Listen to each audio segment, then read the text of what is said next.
So it is being reported that the Philadelphia Eagles could lose Landon Dickerson due to injuries. He might retire early. He has some injuries that apparently he is not confident that he will be able to make a full recovery from. Uh, this is devastating. This is such a tough way to look at this because this is where you have to separate the player and the team, right? Immediately, if you were, say, like an Eagles fan and you're just like, oh no, our offensive line's going to get worse now, right? And you're just like, yeah, that could be true. But it's also that you're losing a player who's like 27 years old early on in his career. His body might literally not be able to recover in a way that allows him to play football. And to be fair, someone like a Kelsey has talked about this, Jason Kelsey and Travis Kelsey for that matter, but Jason Kelsey more relevant to this immediate conversation. He's like, my body's like never going to be the same.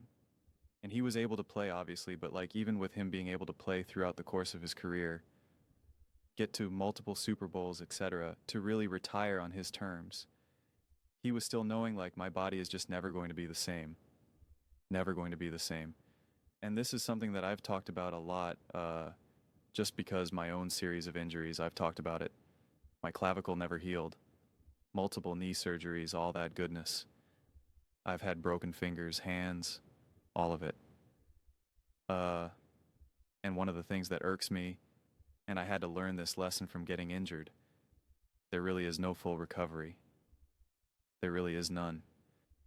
Even if you come back and you are 100%, if you could run, if you could lift 200 lb and then you get injured and now you get surgery, and after the recovery process and all of that, you can lift 200 lb now and you're like, oh, look, see, he's just as fast and strong as he was before the injury. It's like, yeah, but you're not quite the same. You're not quite the same. Your body's in pain. It hurts. It's stiffer. It's just doesn't recover as well. It's just not quite the same. It's just not quite the same.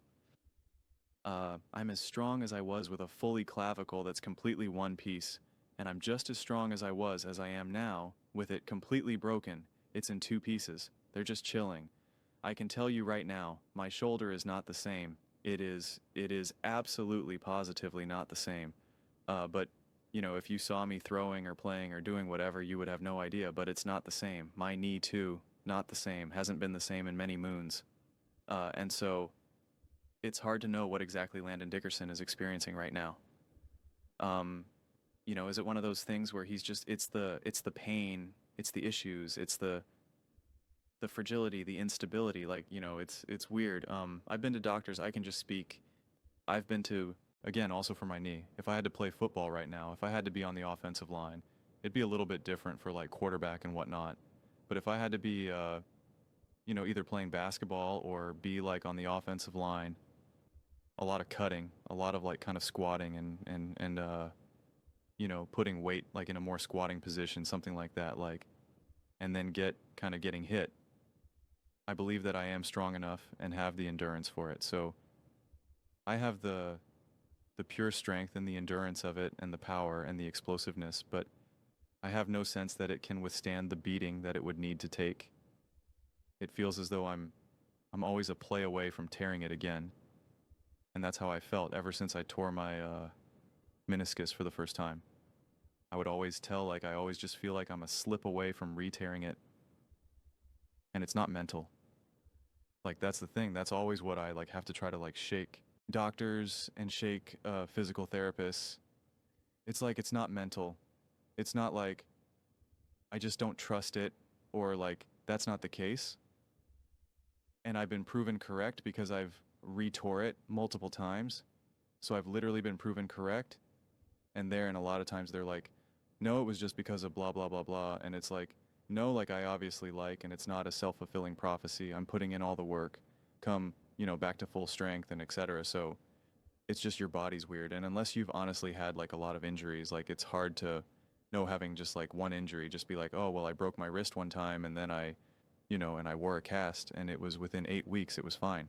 Like, you kind of have to have a series of injuries, kind of have to have multiple surgeries to kind of start to like compare them and feel them, because you can no doubt get an injury and get surgery or whatever, and feel fine and not have any of these lingering issues. But seems like more often than not you do. And I've referenced this a million times, but it's one of my favorite quotes, unfortunately, because I connect to it.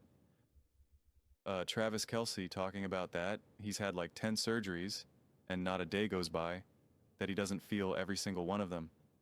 And I still remember when I first heard that, and I was just like, yes, yes. Like, thank you. Like, it validates my own experience. And I'm like, if an NFL superstar is saying that, it validates my experience. Uh, and you know, who am I? And so something like this is a bummer. And I'm hopeful that he can still be able to play. But like, it does feel weird because it does feel like we've come so far with like treatments and recovery and surgical procedures and just how to actually treat. And so it's tough. Like I can't believe Lane Johnson's still playing and he might retire reportedly. And it's just it's a tough one. It's it's a tough one. Philadelphia Eagles losing their offensive line coach, potentially multiple crucial offensive lineman men. This potentially slips into not a rebuild by any stretch of the imagination, but like a retooling. You lose multiple linemen, bring in a new offensive coordinator. Um, I don't know how quickly you overcome that.